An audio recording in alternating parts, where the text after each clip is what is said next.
Hello and welcome to the Fully Charged Show podcast. Now, I first met this wonderful guest we've got today a few years ago in Cheltenham, a town in the United Kingdom. A very delightful town, Cheltenham Spa. And he is just a charming chap.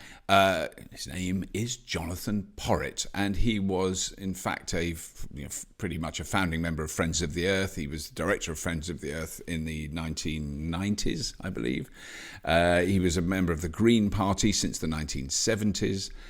He's a teacher, a traveller. He's planted trees in Australia, but that was back in the 1970s, I suppose. He was at the Rio de Janeiro Earth Summit in 1992, and that was clearly a pivotal point in his life. So he has been a lifelong campaigner with regards to the environment and the future of, well, certainly the energy industry is very critically important in that. But he recently published an amazing book, which I'm very proud to say I've now read. I read half of it before we spoke, called Hope in Hell.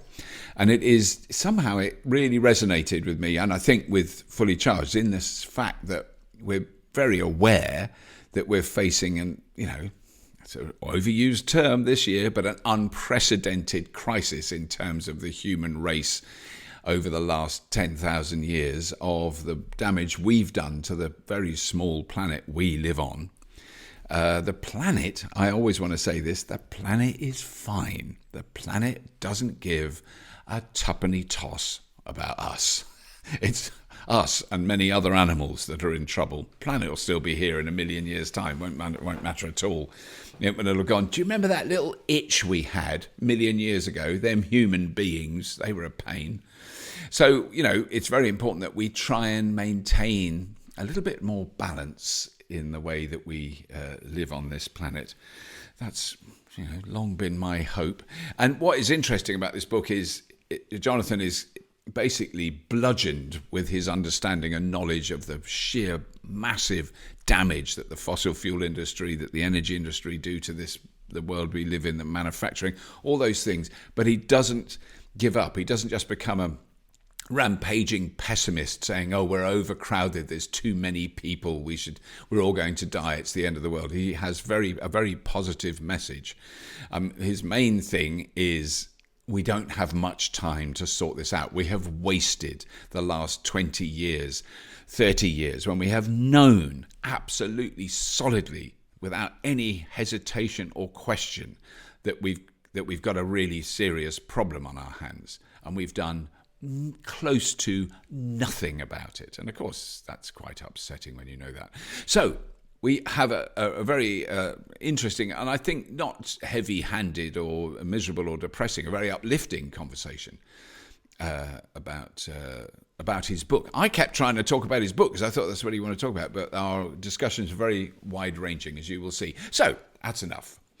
Here is Jonathon Porritt, climate activist, environmentalist, lovely chap, on the Fully Charged Show podcast.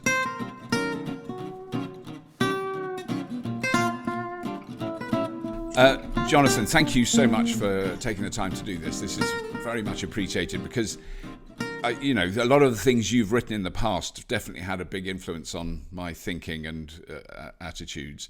And reading this book, and I'm not going to lie, I haven't finished it because I've only had it, but I'm about halfway through. I'm quite proud of how far I've got.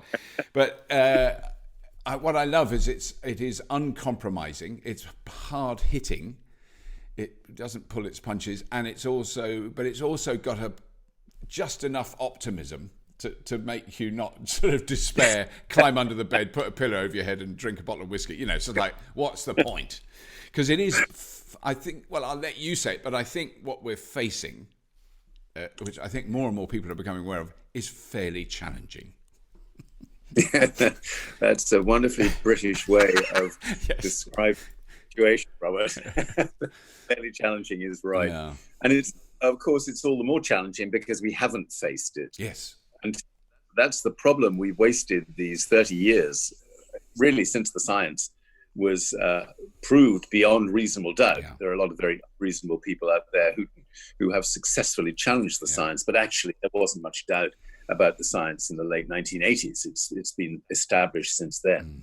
And because we've wasted those years, the nature of the challenge now is just so much worse than it would have been if we'd got going sensibly in a properly managed, planned way to do what we needed to do. But the consequence of that is we've now got this dramatic decarbonization challenge on our hands, getting CO2 and other greenhouse gases out of the economy.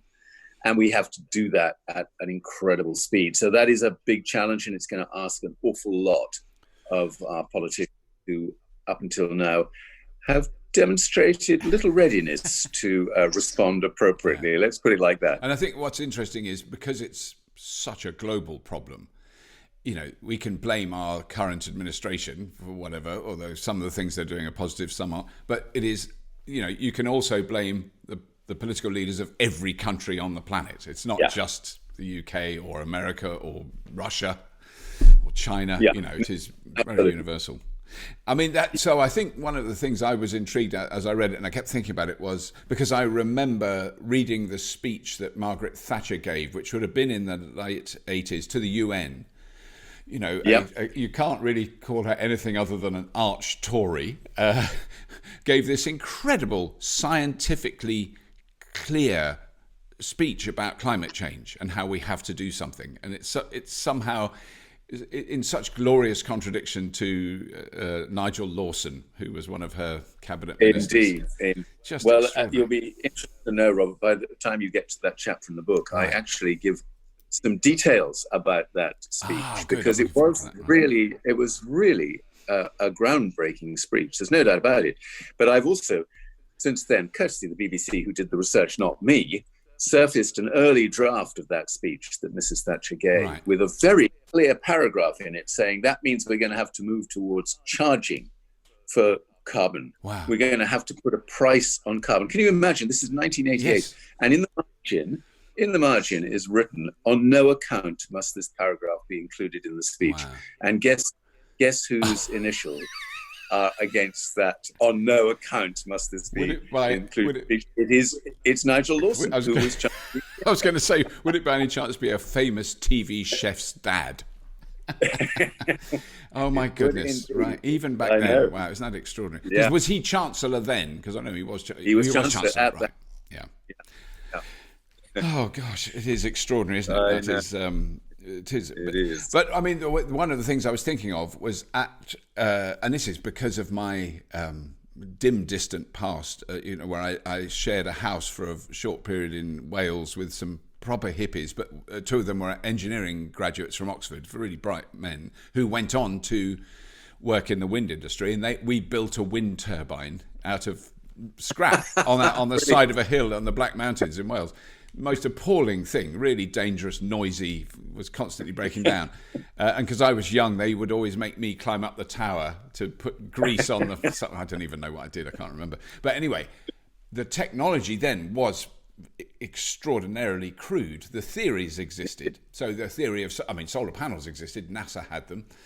This is early 1970s. Wind turbines, you could make one and it would generate electricity, but it was very crude. But what's happened in that, in a sense, particularly in the last 5 years, is that technology has kind of matured and become economically plausible, and that's really what's changing. No, I mean, I've fessed up to this in the book because I've been saying, look, renewables, particularly solar and wind, can do the heavy lifting for a low carbon prosperity. And when I was saying that stuff back in the 1970s and 80s, the truth of it is that the technology really wouldn't have allowed us to do that.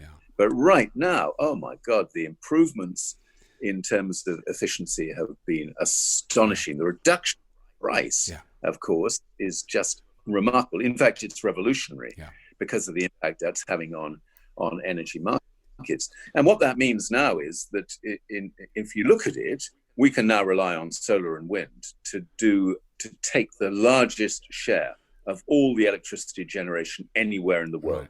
And that situation continues to get better and better and better every year. Every year. Quite remarkable. And we're not at the end of this technology stage yet. We're seeing continued improvements in solar, for instance. the opportunity now to get much higher efficiencies in terms of the amount of incoming radiation that each solar cell is able to convert directly into electricity is improving all the time. So, we've got this incredible technology growth period ahead of us here, which will, in my opinion, will totally transform energy markets, totally transform. Yeah.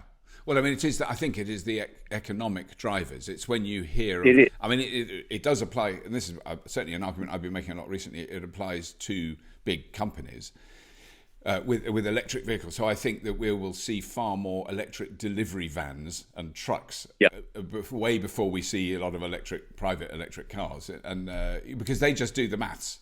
They go, oh, hang on, we've got 10,000 trucks, we've got to fill them each day with diesel, that costs X million, or we generate our own power from our own roof that's already there. Even if it's only part of the fuel that they're adding to those vehicles, it still makes a massive economic impact, doesn't it?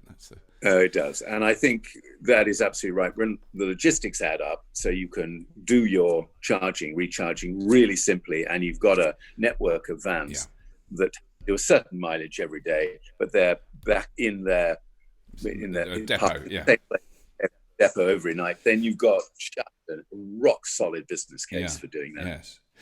So, I mean, the other things, one of the ones you mentioned, which we mentioned briefly before we started recording, was about private car ownership. Because that's obviously the focus of Fully Charged. Started out very much about electric cars. I mean, we've kind of expanded since then. But that notion of, which I think is generational, that you have to own a car, which currently just sits. I mean, I'm ashamed. I do. And that in the future, people are going to look back at me here now, going, "Why did he have that thing that cost a lot of money sitting out there doing nothing? It's just pointless." Yeah. But that notion of electric car ownership is a big challenge. This is the thing. People forget that the utilization rate for an electric car is no better than the utilization rate for an internal combustion engine vehicle. Still about 4 to 5% of the total lifetime of your asset. So it is such a massively inefficient way of deploying your resources. Yeah. But for me, I think young people have woken up to that already. And the idea that it is now absolutely top aspiration to get your first car sorted out, that's still the case for quite a number of young people, but it absolutely for many, many more. Yeah. And from a sustainability point of view, it is absolutely crucial that we don't simply swap in millions of electric vehicles for millions of outgoing internal combustion engine vehicles, because the resource flows from that, particularly some of the metals and rare earths that are needed for the batteries and for other renewable energy technologies, there is still a huge footprint that comes from the renewable electricity plus battery car sector. So we've got to be very mindful of that and move as fast as we can to what I think is a very different approach to urban planning and infrastructure, which will progressively reduce the need for private ownership of the car and move towards car sharing schemes, which will be all electric by definition. And almost certainly there'll be autonomous vehicles within the next decade. Yeah. I mean, I think this is one of the intriguing moments we're living through, this very historic moment, in the fact that I think COVID-19 has, 99.9% very negative impact on the human race. Yeah. But the 0.1% is it's opened our eyes to, you can see it, the impact of that already. I don't have to travel to work. Yeah. I don't need to live 60 miles away from where I work, so I have to do that journey every day. So people have gone, that's not functional. That's not a good way of living. It has made people rethink, hasn't it, I think? Oh my God. And, for my organization, Forum for the Future, a lot of our partners are absolutely clear that they are never going to go back to those travel arrangements that they had before. Now, I don't think it'll mean 100% move to working from home, because for a lot of people that doesn't actually stack up. Yes. But I think what we're going to have is this hybrid model where people will be able to work from home for a given percentage of the time. And then there'll be blocks of time when they'll need to be in the office or out on a site, whatever it might be. And we'll just see much more agile, flexible working patterns. Yeah. And that has huge implications, Robert, for, as you know, for planning systems, for the ways in which people think about new homes. Yeah. We've simply got to take into account now that when you're building new homes, you have to count on the likelihood that people will want to have a home where they can actually do work from home without being in the kitchen or in their bedroom or wherever else it might be. So the implications of this are enormous. And the upside from both a quality of life aspect and from a sustainability aspect are enormous for me, really. Yeah. And I mean, was one of the things I wondered as I sat here in isolation was all the things that I was very excited about in the last year, where we went to see amazing car sharing schemes in Berlin or Paris and London. You know, that emerging thing where you don't need to own a car, particularly if you live in a city, but you can use one when you need to, and public transport and electric buses. And then this happened. I went, I don't want to get in a car that's been used by someone else, you know, completely. But what's interesting, I've spent a morning in London this year, and I was walking around in London, and I kept seeing car sharing, a company that we'd worked with, car sharing cars, zooming around like a lot, and I really noticed them because there's not that much traffic. And I got in touch with the company. They've seen a massive increase in usage, which is and they're doing a huge job, and they've obviously contacted all their customers to say they've got a team that's on the road 24 hours a day in London, you know, in shifts, cleaning cars. So they go in with full PPE, they spray the car, they use this stuff, so that you know when you get in it, it's clean and all that stuff. But it's fascinating that's because people, well, I think it's partly as a result, people don't want to go on the tube or the bus. That's what's happening. And I think they're right, that they're going to get a greater assurance about hygiene in a electric vehicle than they will sometimes, but just inevitably. By the uncertainties of public transport. So you can see why that's the case. But that's also why a lot more people are cycling now and are, you know, they're walking. And where once the idea of a half an hour walk would have seemed, oh, God, I'm not going to do that. I'll get on the bus or whatever. Half an hour walk now? What the hell? Very nice. Fine. So, and the cycling side of things is really picking up. And actually, I do think you mentioned that occasionally even our government does do one or two things right. I do think now that the increased emphasis on the urban infrastructure to promote cycling and walking and better public transport, I think that's for real. I think we've probably done peak urban car. We've probably reached that moment where all transport decisions depended still on the dominance of the private car. I think those days are rapidly disappearing.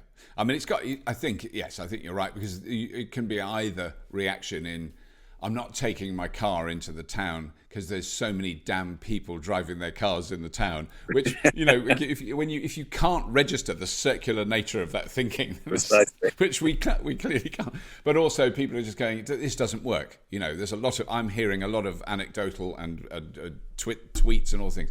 What we've been doing doesn't work. It's unsustainable. It doesn't work. I mean, that's one of the fascinating things I found in early parts of your book is how effective the fossil lobby groups have been. The Merchants of Doubt, which is, another book which is extraordinary, but how effective they've been at holding back. Because it took me a while to understand it. They're never trying to stop change. Like when they were lobbying about smoking not being dangerous. They knew they were going to lose the battle. There was no hesitation about it, but they could hold it back for 10, 15 years to help those companies make a few more $1 million. You know, it's exactly. No, and that's the wickedness of it. And I use that word deliberately because when you look back to those early days where the science of climate change actually was coming as much from the big oil companies as it was from independent scientists, because they were doing they did the research. It is such an extraordinary story. Exactly what was going on.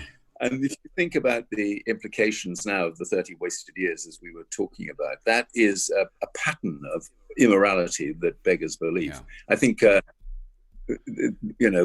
Bill McKibben, who runs this 350.org organization, brilliant activist in America, he calls that the most consequential lie in human history. Yeah. And you can see why, because the implications of having lied systematically for all that time, now we are bearing the cost of that. And the next generation will bear an even greater cost as a consequence of that, and so on we go. So that's my worry, is that I call them the incumbency, the fossil fuel incumbency, because they're still very powerful in political circles. There are an awful lot of politicians, particularly in America, who, not to put too fine a point upon it, have just been bought by the fossil fuel companies. They just pay for their election campaigns, and in return, they will expect those politicians to vote accordingly, to use their influence accordingly. So until that incumbency is killed, until we remove it from the heart of our body politic, then the alternatives that are all there work really well, have massive co-benefits for people and the planet. Those alternative systems are still on an uphill battle. That's the problem. Yeah. I mean, because there was a very good recent example in Forbes magazine, which is, I must admit, is a publication I don't read very often. But, there was just a very... it's tired old argument, but a boring old argument. A sort of electric vehicles are dirtier than diesel. And it's not even hidden the fact that the guy that wrote it says at the bottom, works for the oil industry and works for the Saudi government as an advocate for the fossil fuel industry. So it's completely blatantly open. And you read the article and it's just factually wrong. I mean, he doesn't know what he's talking about. So it's like me writing a negative article about the oil industry and making stuff up. There are, you could exaggerate so easily. I'm intrigued. In terms of Fully Charged in the podcast, do you get a lot of pushback from people saying that battery technology is inherently clunky, very dirty, and the whole supply chain story for it, from the mining in vulnerable areas, conflict minerals, etc. How do you address that story that batteries may be no better than the hydrocarbons we're getting rid of? I mean, I know how I do, but you must get a lot of that. Constantly. I mean, I think the thing is, so one of my arguments is I want to go and see a diesel recycling plant where they can recycle used diesel and make it into a new absurd. And the other one is, please sit in your clean, because we get a lot of I've got a new clean diesel, and they do all the statistics of the the low, how the catalytic converters work. So a lot of engineering nerds reassuring me that diesel's clean. I say it's fine. I totally believe you. I want to set up a thing. I know where we can do it. There's 2 containers. I'll drive an electric car in one. We'll close and seal the doors. I'll sit in it with the engine running for an hour. I want you to do the same. And when we finish the experiment, I'll come out and have a chat about clean diesel. You never hear from them again. That's one thing. No, but I mean, indeed. I think the thing is, and this is one of these facts I found fascinating from a mining engineer I recently interviewed, is that his argument is we have to stop mining. We have to stop, as he described it, digging shit up. He's saying by about 2050. And we have to reuse the materials we've already got. We have to create a circular economy. I mean, and you can, that's my argument, you can with batteries. You cannot with fossil fuel technology. I mean, even with limited circularity, with the repurposing of batteries, the actual total volume of lithium that would be required is much smaller than the critics make out. Goodness me. And far less damaging as from a footprint point of view than the continued mining of coal, for instance. And actually, from my book, you never hear people talk about this very much, but the continued mining of uranium for nuclear power, which is also very, very damaging. Well, that's what I wanted to get on to nuclear later, because I'm very intrigued by your take on that. But I think the other thing is that the critics are basing their arguments on the technology we have today. I mean, this is the final part of my argument, in that I'm shortly going to go and see, and they're in laboratories still, carbon-on-carbon batteries. And that doesn't make any sense to me scientifically, except there's nothing else in it except carbon. And so when you can make oh no, we might have heard of it as graphene nanotubes. Graphene, and so there's graphene. There's a company that's developing graphene batteries. They already have functioning graphene batteries, but they're in laboratory only. So they're saying 10 years. So they're not going, oh, it'll be ready next year. They're saying 10 years before they're commercially developed, but they are 100% confident they will be. They're getting the investment, which shows that there's some confidence in it. But if you're making batteries out of carbon, the whole argument about recycling or where the materials come from falls away. The other one, and this is one you should always remember, Jonathan, is that the oil refining industry uses copious amounts of cobalt from the Democratic Republic of Congo. They use it to remove sulfur from diesel. And it's very hard to recycle it once they've finished using it. So I didn't know that until fairly recently. So that is that is the kicker when someone does that. What about your cobalt? There's all children digging up cobalt, which is, I'm doing a silly voice because it's a really serious problem. And I was at a conference recently with a guy from Amnesty International talking about it, and it's horrific. But he stated what a tiny percentage of the global cobalt extraction industry it is. It makes up less than 1%. But the fact that it exists is still a scandalous curse on all of us. It's not. Anyway, sorry, yes. But in the meantime, Robert, this disassembly of batteries and repurposing of the valuable raw materials in it, what's the best disassembly plant you've ever seen? Because there are a number. No, there are. Yes. Well, there's an episode of Fully Charged. Helen Chesky went to Germany to see one just before the lockdown. We got it in. Oh, right. Where they are. I think the problem that they're having at the moment, and the what's holding back the expansion, is the batteries are lasting longer than anyone predicted. Which is a bit of a twist, isn't it? So they all thought, oh God, we're going to have all these thousands of tons of batteries. Not yet. But what they're doing is repurposing batteries. So really to refine the process, they're repurposing the batteries that are in the cars like Mercedes or BMW or whoever makes, this is in Germany, where they smash them up to safety test them. So they're taking those batteries, which can't be used again in any other form, and they're recycling those. So they have a limited amount, but I think 96% of the materials in them can be reused. And so that's the technical upper limit, which is pretty impressive. Yeah. That's like a donut economics with one nibble out of it. There is a bit missing, but it is. So I think, the economics again will drive that. A big company can take in 10,000 electric car batteries a week. Whenever it is at the end, or end of life batteries, and if they can make money out of it, which I think they will be able to, it'll be a big industry, and it is a dirty industry. I don't think we can cover that up. Exactly. You can't. Unless something like pure carbon batteries actually exist, in which case you could then argue. But I mean, cars are dirty. They've got plastics in them. We still need oil to do all that stuff. They've got so many other materials that we. Exactly. So it's almost like people think an entire electric car is made of lithium. But anyway, yeah. But no, so let's do nuclear, because I've always been a bit, I've been leaning on the fence rather than fully on it. And I'm on the negative side, but I'm sort of leaning on it. I think it's probably because I've met a lot of amazing engineers that work particularly at Sellafield. I mean, I've done a few talks at Sellafield, and those people that work there I have enormous respect for, because if they stop doing what they're doing, we're in serious trouble. That's for sure. It is. And it's that side of it more than anything else. I think if you just look at the statistics, nuclear power generation generally around the world has been really safe. When it goes wrong, it goes off the scale wrong. But, generally speaking, we've got hundreds of nuclear power stations that have been now working for, many, many years perfectly safely without destroying their local area. But the waste is the problem.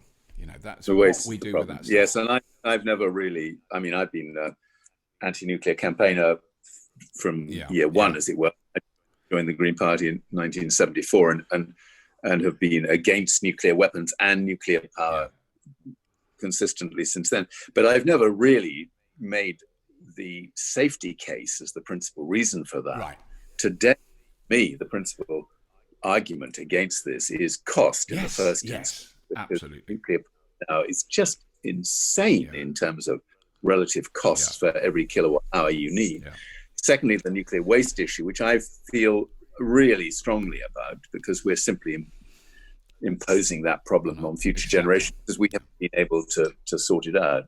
And thirdly, and I hope I don't sound as if I'm getting too paranoid here, Robert, but I am worried about the security aspects of this.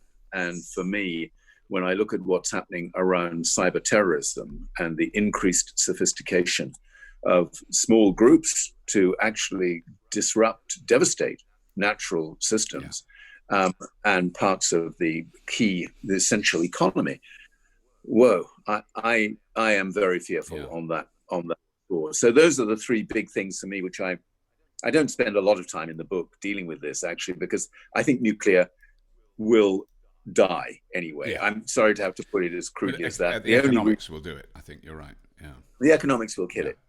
And you've got companies like Rolls-Royce, as you say, phenomenal engineering companies now trying to sell the case to the government for what they call small modular reactors. Actually, they've changed the terminology now, Robert, you'll notice, because they're now called advanced modular reactors, because they're not actually small at all. They're really very, very substantial indeed. And we've got a lot of people out there who still think nuclear is part of an ultra-low carbon energy economy, but I just don't believe that to be the case. I really don't. And this will be proved in the marketplace, frankly. I'm not sure that Hinkley will ever get finished. It is all those things about the base load argument, which, you suddenly go, that actually doesn't wash anymore. There was a time I would have bought into the base load argument 5 years ago. Now I think... Disappearing, not least because of the electric vehicle. Yeah. No. And we're going to have V2G, vehicle to grid. Yeah, no, I have a unit in my house as we speak. Yeah, so it is. So we're, and that will become commonplace. So, for me, the old baseload argument stuff has withered on the vine, and actually, proof of that is the national grid in this country here. You will not hear them any longer. They don't say it. Making the case for we must have big clunky nuclear reactors to manage baseload. They don't say that any longer. It's not part of their strategy. No, the other day I was following 4 trucks down the M5, and I noticed on the back of each of them it said because this is when your memory lets you down. I can't even remember the name of the big nuclear reactor that they're building at the moment. Hinkley, thank you. It said on the back. It said Hinkley Major Grid Connection. Proudly working for Hinkley Major Grid Connection. Massive trucks. Right. So what they're having to do is build this huge piece of it. This has nothing to do with the power station or the concrete that goes or anything else. They've got to build another new huge connector to connect that one power station to the grid. At a cost of who knows how many billions. But I think the other argument as well, because we've recently been featuring the remarkable achievements that have been happening in China, and it's caused a bit of a sort of political kickback of, why are you covering China? I hate China. I won't buy Chinese, all those things. You go, oh, really? Because what you made that comment on was made in China. But anyway, let's move on. But the Hinkley Point C is being built by the Chinese. One of the biggest pieces of infrastructure. It's the French and the Chinese. Exactly. How that happened, I just cannot imagine. Chinese money, they will claim, rather than expertise. Yeah. But the next one in the pipeline, of course, after Hinkley Point is Sizewell C, and their Chinese engineering will also be part of the deal. And then their ultimate game plan is to build a 100% Chinese designed and operated reactor at Bradwell. And that's the one they're really interested in, because they think that would then give them a foothold in the nuclear markets for the rest of Europe, a market that I believe is just literally wasting away in front of our eyes anyway. So, Yeah. Because, that's what would be, I think, fascinating is, one of my best friends is French, although he chooses to live in this country, but he's an amazing man. And he's always been very pro-nuclear because of what's happened in France. And he is Yes. now saying, oh, you'll hear about this in the next couple of years. They've got some serious problems because they've got to close down. They're now reaching the end of their life. Their original rollout of nuclear power that they were done in the 60s is now coming towards the end of its life, and they've got to strip these things. And the cost of getting rid of them is mind-boggling. Staggering. Yeah. And EDF is already, to all intents and purposes, a bankrupt company. Yeah. It only continues because it is owned by the government. Yeah. So, yes. Yeah.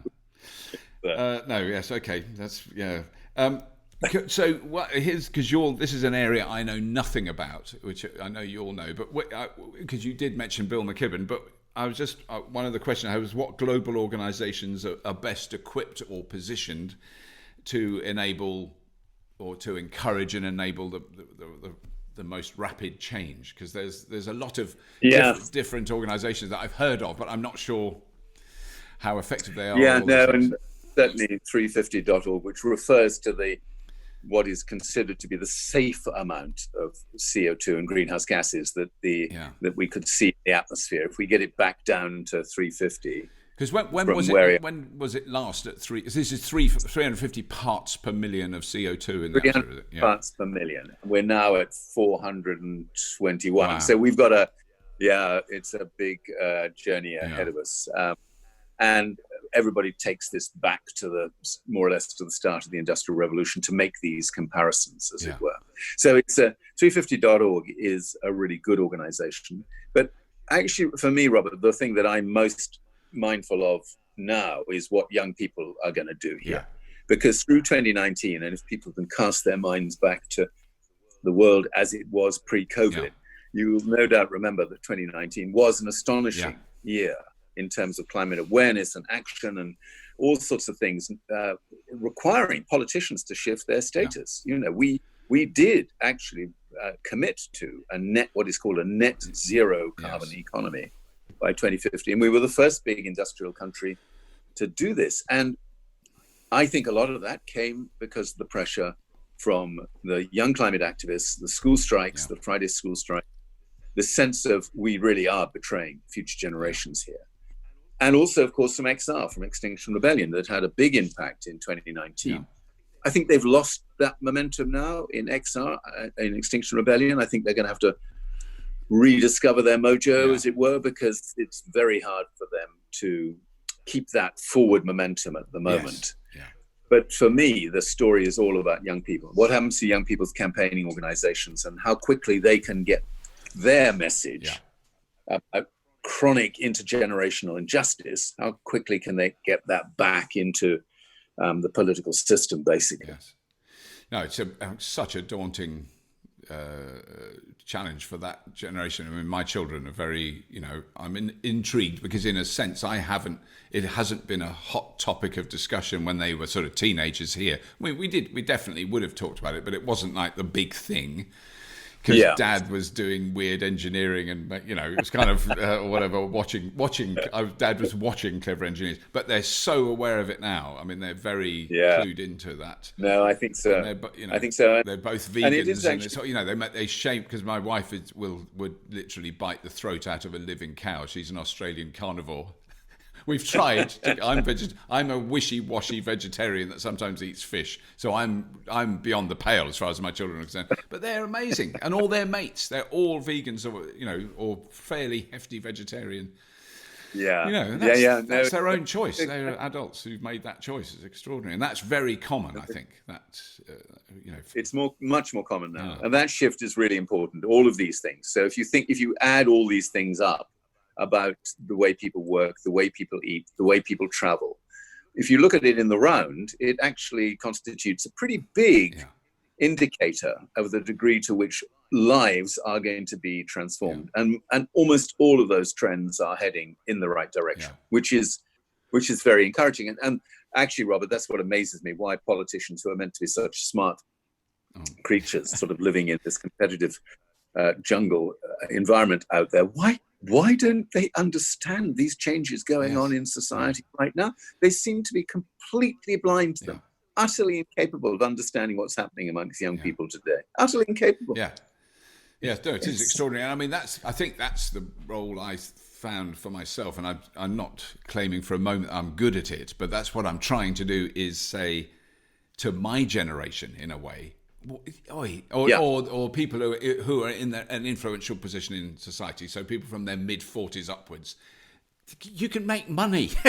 There's massive business opportunities here. I mean, some people definitely see it, and I've just interviewed a couple of people who have been hedge fund managers and heavy duty city people. I don't even know what they do, but they gamble basically. But they are now passionately investing in renewables, in infrastructure for electric vehicles, in super low carbon building systems, all that stuff. And they're putting this is people with proper money. They're putting big money into those things, and that's having a big impact.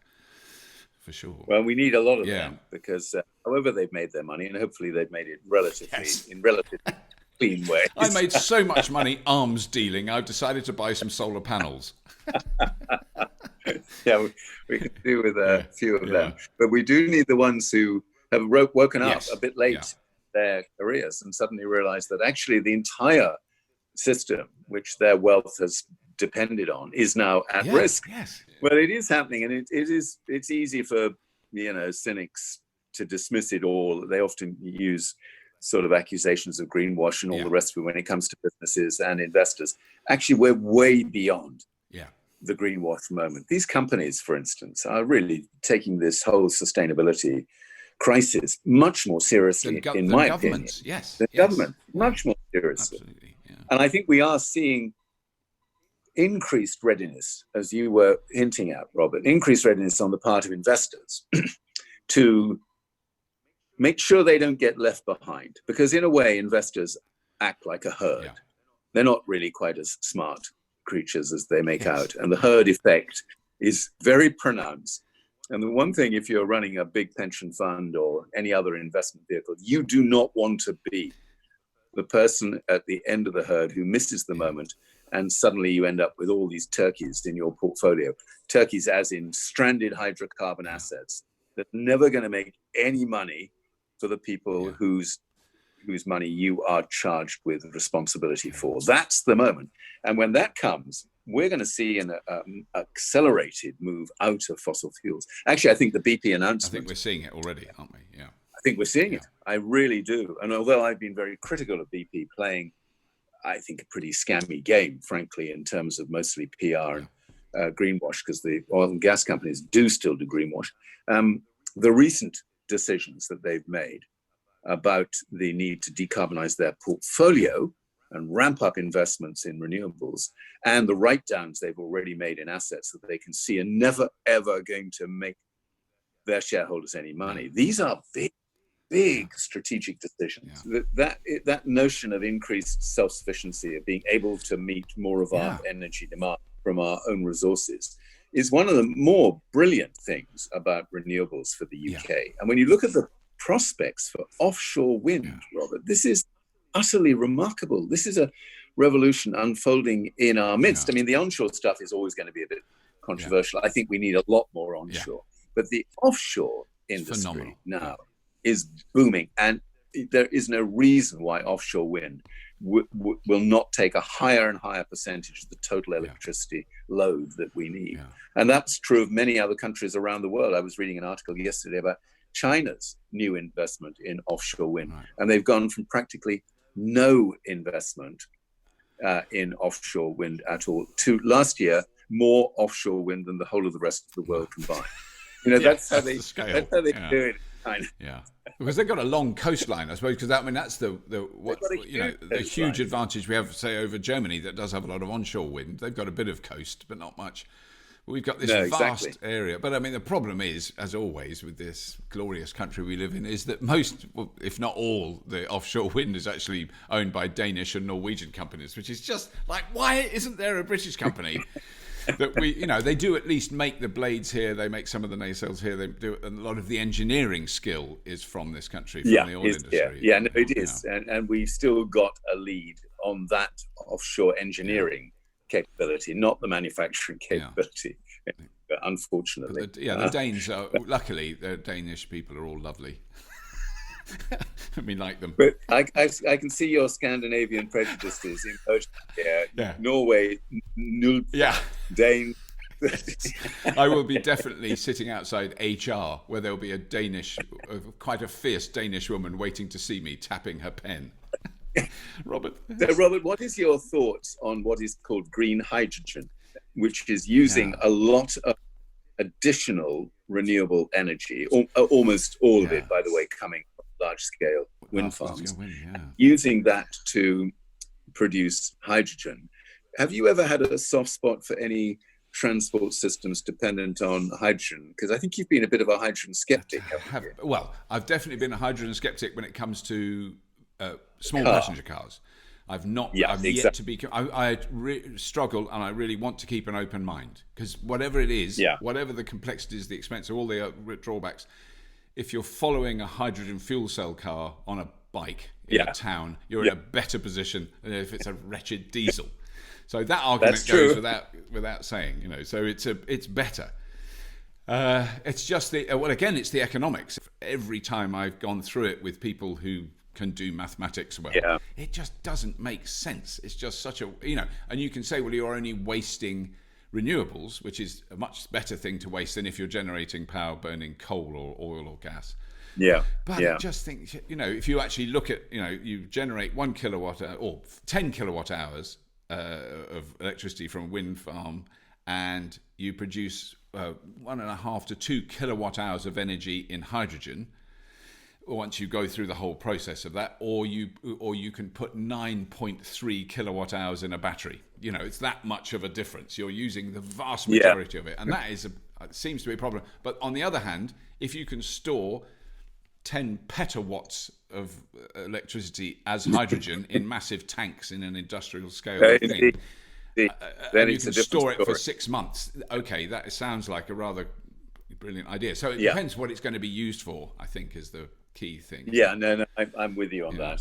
I'm just rather intrigued at the fact that even Australia, which is this kind of hydrocarbon obsessive country, is now really serious about trying to do large-scale hydrogen to sell, to export to South Korea, Japan, and China.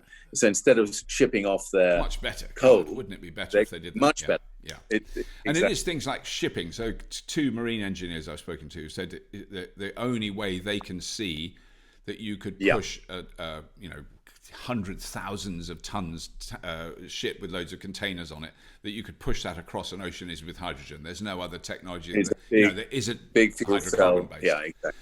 No, of course. And I'm again, for me, it's just phenomenal to see how the innovation challenge now is revolutionizing the concept of storage.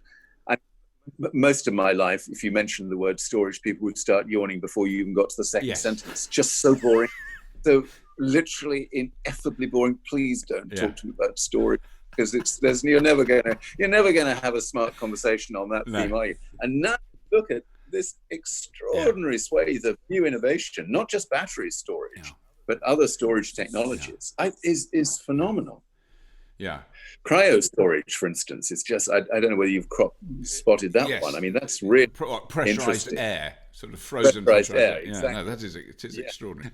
Whatever you may think about Elon Musk, I do take my hat off to him, because he is practically the only man on the planet who could have made storage sexy. Yes, absolutely right. Yeah.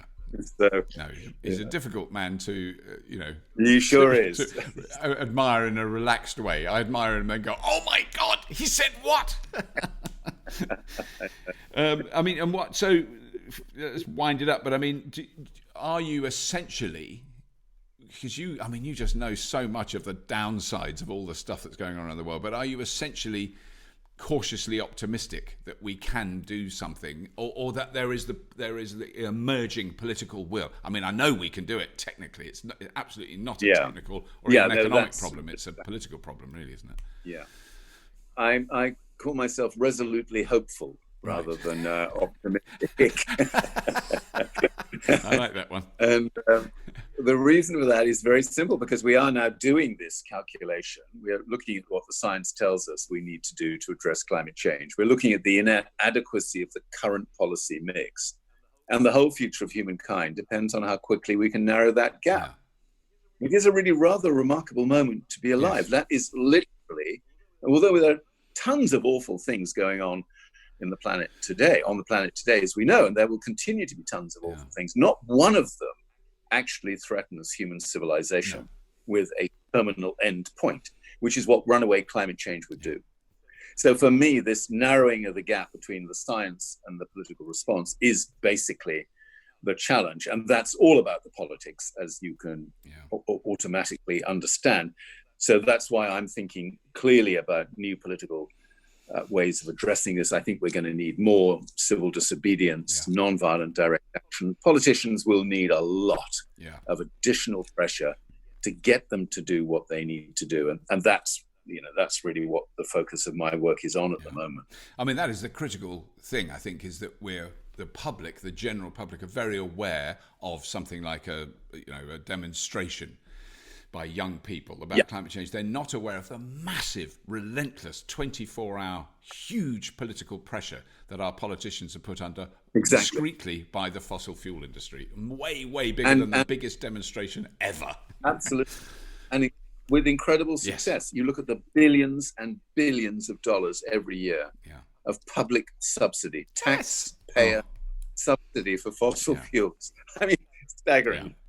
It really is. So, on that very happy and uplifting note. Yeah. Indeed. Thank you so much, Jonathon. That is brilliant. That is really, really good to talk to you. And I hope the book goes. I will be plugging it like mad. Wonderful. Thank you so much. That's great.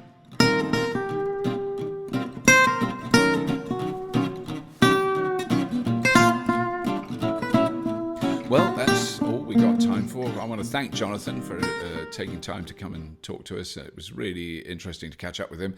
Amazing man, amazing story. You do look at it. Well, his website's got everything about him. JonathonPorritt.com. PORRITT. JonathonPorritt.com. And everything that he's involved in is there.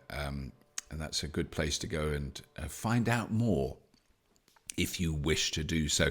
So that is all. I will quickly mention the drive-in cinema. This only really applies to people in the UK with an electric vehicle. So, super elitist event, which is taking place at the end of October-ish. There should be, by the time you hear this, there will be some proper information about it. I'm recording this a little bit before the event. We're looking forward to that. There's lots of episodes coming out on the Fully Charged show on YouTube, which is growing all the time, which is wonderful, and supported by many, many wonderful Patreon supporters. And if you would like to join this expanding group of fabulous, long-sighted, intelligent, caring individuals, you'd be very welcome. The links to the Patreon site for Fully Charged are in the show notes of this very podcast. But that's it. Please do subscribe to the Fully Charged Show podcast on whatever podcast listening app you utilize for your listening pleasure. And if you have been, as always, thank you for listening.